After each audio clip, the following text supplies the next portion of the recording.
What's going on, everybody? And welcome back to the channel. So this is going to be a pretty short video. I got to teach my class soon. But Aaron Bowman and myself were talking earlier today about, and we've had some people ask us to put subtitles in our videos. And I did for one QSO today.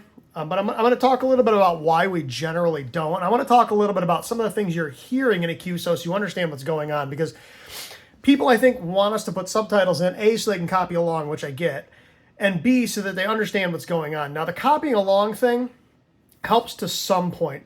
The thing is, if you're reading along all the time, you're not actually learning to copy. You're learning to verify, which is a parallel skill. Being able to accurately verify what's being sent to you is a different skill than actually copying. But it also takes an inordinate amount of time to put those subtitles in. To put a call sign in probably takes 30 to 45 seconds. To put an entire QSO in takes between 5 and 7 minutes per QSO. So it takes a long time to put all of that text in and get it all accurate and timed correctly. So I thought what I would do right now actually is I would talk a little bit about some of the things that you'll hear during a QSO and what they mean, and then we'll kind of string it all together. So if you're new to CW and you're looking, this is specifically, I'm going to start with a simple QSO format today. We'll do POTA SOTA. I'll do some other ones too, some longer ones. Maybe I'll do an SKCC one or a K1 USN one. Maybe I'll do an actual RAG-chew one also. Let me make sure I turn breaking off here. I don't want to be sending on top of all these people here. But we'll start with real simple, because I think most people that watch my videos or Aaron's videos are looking for those short form formulaic parks in the air, summits in the air type QSOs. So what I've got is I've got my FTDX 10 set up. I've got it set up ready for class. So break-in is turned off, volume is down, but the side tone is up. Now I'm going to be sending at my normal key speed right now, which is 23, 24 words a minute. I think the key speed's at 24 right now. Yes. I'm going to do this at, actually I'll go down to 23. I'm going to do this at real speed, because this is what you're going to hear on the air, especially from a lot of us. You're going to hear 20 to 25 words a minute. You'll hear some of us going a little slower, 18. Oh man, look at that de-expedition on FT8. But most of us are going to be in the 20 to 25 word a minute range. So I'll start with just some basic things that you need to understand during a QSO. And what I'll do is I'll send them, I'll tell you what they are, and I'll also put them on the screen. All right. We'll talk about what these mean, because there's a lot of like shorthand in Morse code, right? It takes a long time to send complete words. Not that we don't ever send complete words, but a lot of what we send are either shorthand or abbreviations or Q codes, things that shorten that time frame up, right? If I want to send location, I'm not going to send LOCATION. That takes a long time to send. I'm going to send QTH. That takes way less time to send, right? So you have to know what those Q codes mean. So we'll start with a Q code actually. This is one that you need to know. So if you hear this on the air, that is QRL. All right, so QRL, question mark, is asking, is the frequency in use? Q, R, L, question mark. So if you hear, someone's asking if the frequency is in use. Okay, so if you hear that, understand that someone's looking to use that frequency. You can sit there and wait and see what they do. You might want to listen and see if somebody comes back, because a lot of times you'll hear just Roger, Roger. You might hear someone just send back QRL, which means the frequency is in use. Okay, so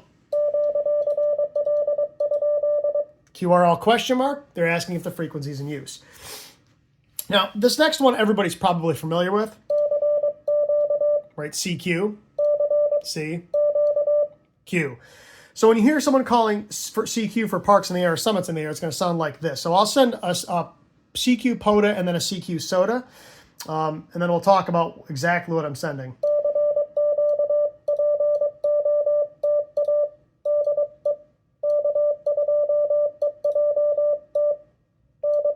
So that was CQ POTA. So what I sent was CQ, POTA, DE, K2EJT, So CQ means I'm looking for contacts. POTA is obviously short for Parks in the Air. DE is from, then my call sign, and then the letter K, which means I'm looking for contacts. CQ SOTA sounds very similar. We're just going to replace the P with an S.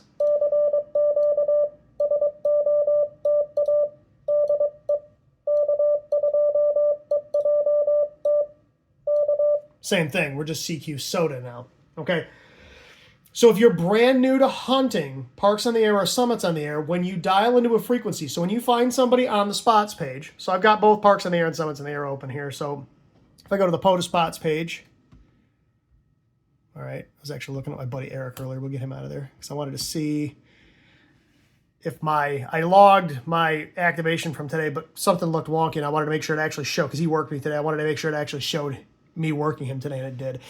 So if we found one of these calls and we spun the dial, let's say we wanted to listen to this guy, I won't be able to hear him in Oregon on 20 meters at this time of day, but if I spun up 14.0588 and I heard him calling CQ POTA, I would know that that's the Parks in the Air station I'm hearing. Make sure you listen because keep in mind, you might spin the dial to a frequency and you might not be hearing the activator. There could be another QSO going on that same frequency that's either in the skip zone of that station or just far enough away so that you can't hear them, okay? So make sure you actually pay attention to what you're actually hearing. Oh, the Summits on the Air spots page is SOTA Watch. All right, it'll show you all your most recently heard spots, okay, along with the frequency. So that's what CQ sounds like. So once the activator gets a call sign, so let's say I was working Aaron, so he's W4ARB. So if I heard that, I would respond with his call sign.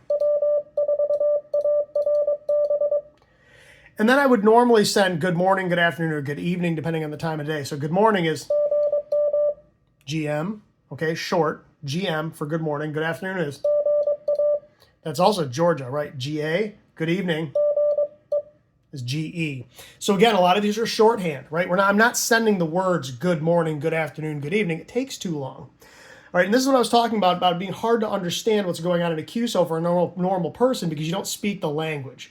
All right, we were talking about this in a Discord in a Discord chat about how, people want us to put those subtitles in there, but they probably won't help a lot of people unless you understand. If you're not a CW operator, a lot of this isn't going to mean much to you unless you understand what it is. So good morning, good afternoon, good evening. Right, just GM, GA, and GE. So the next thing I would say is I would send his name. That's AARON. I only do that for somebody that I know. If I don't know their name, I'm obviously not going to send their name. And then I'm just going to send their RST. So I'm going to send the letters UR for UR. The UR can be used as two words, U and R, or it can also be used as your. Okay, so it depends on context. So I'd send, that's UR. Then I would send their RST. Now in a rag chew, you would actually send the letters RST. I'm not going to do that. I'm just going to send the numbers. I'm always going to send a 9 for tone, unless they're on some wonky homebrew rig or a really old radio. Generally, it's just going to be a 9 all the time, right? So a 599, I'm going to use cut numbers for the 9s because 9 is, which is long. The cut number for 9 is N. It's a lot shorter to send. So if someone's got a perfect signal report, it'd be 5NNN, which would be 599. So I'll usually send that twice. They might be out, let's say, a 439. All right. So those three numbers, readability, signal strength, and tone. Right. Readability is how well I can hear them. It's subjective.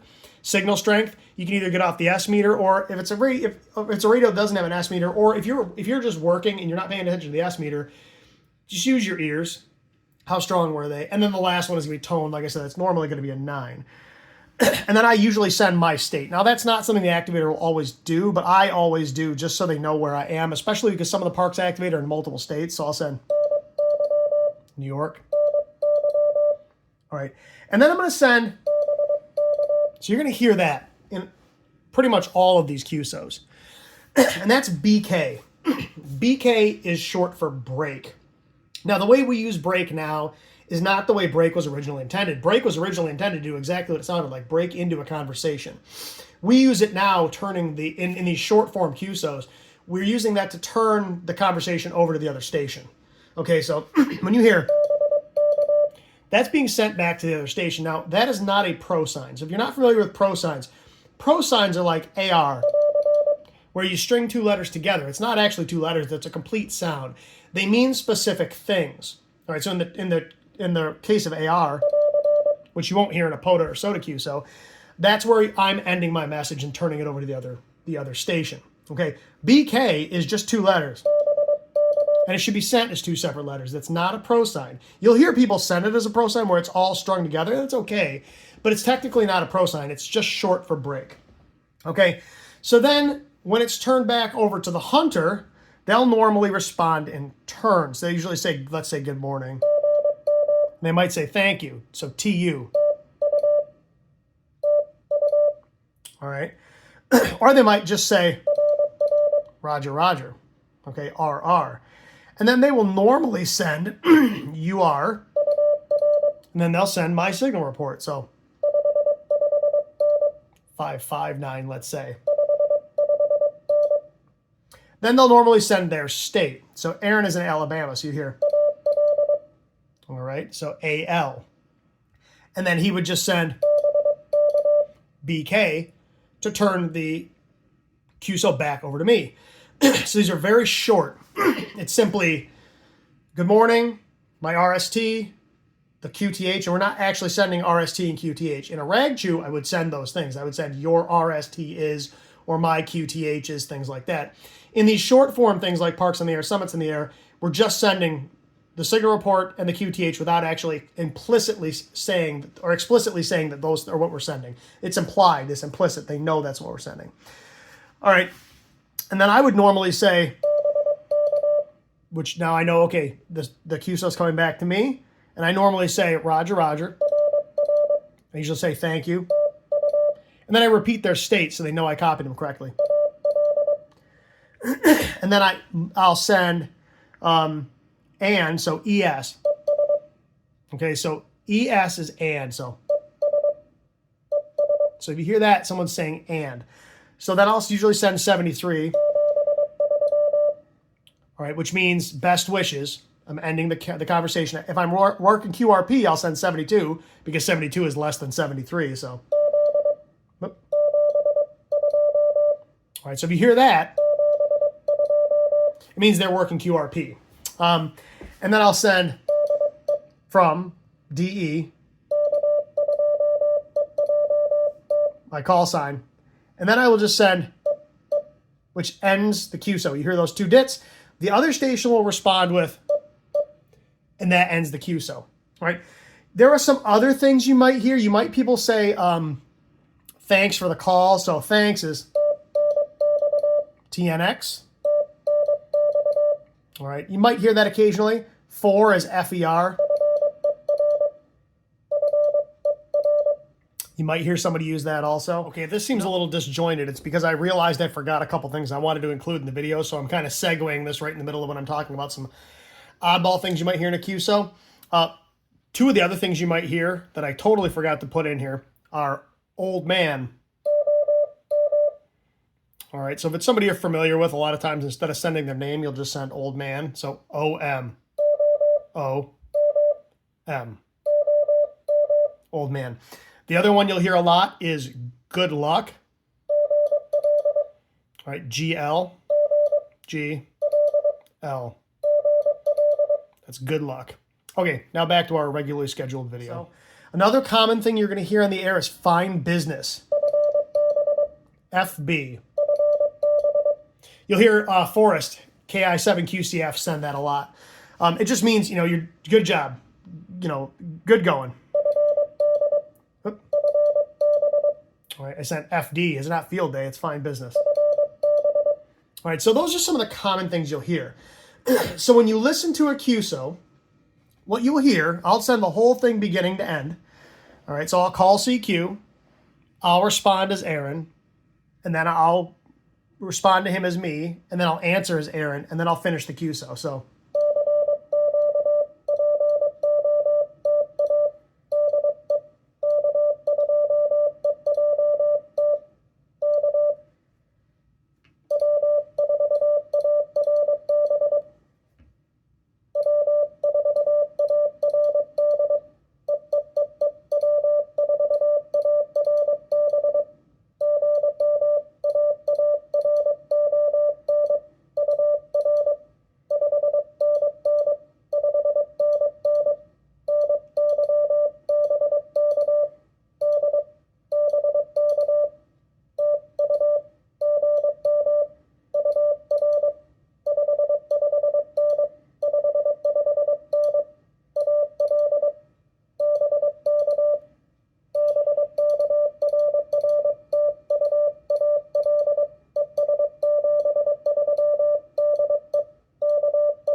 And that's the end of the QSO. Okay, so that was the whole thing beginning to end in real time at real speed.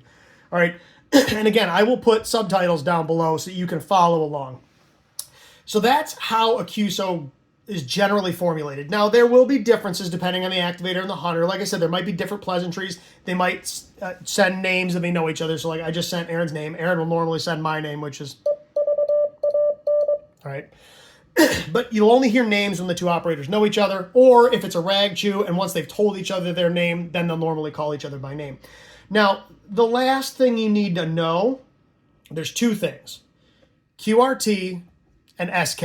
Okay, so if you hear QRT means I'm ending transmission. I'm not sending anymore. I'm going off the air. So if you hear an activator send, it means I'm not taking any more calls. This is the end of my transmission. Now, sometimes you'll get people call after the QRT. It's up to the activator if they want to answer them or not. Sometimes I will, sometimes I won't. It depends on how much time I have. If I've got time and I've got somebody who calls me after I call QRT, I'll answer them back. But a lot of times if I'm in a hurry, like this morning I had an appointment I had to get to, so I didn't have a lot of time for my activation. As soon as I called QRT, I turn that volume right down. Now, some people will just send straight up QRT and turn the radio off. I normally send a little bit more formal QRT, so I'll usually send QRT twice. And I'll usually send thank you. And I'll send 73. And then from K2AJT. And then the last thing I'll send is SK, which means silent key, I am ending transmission. And then I'll send 2 dits. And a lot of times somebody will be listening on the other side and they'll send 2 dits also. All right, so you might just hear, that's it, they're done. Or like I said, I'm a little more formal.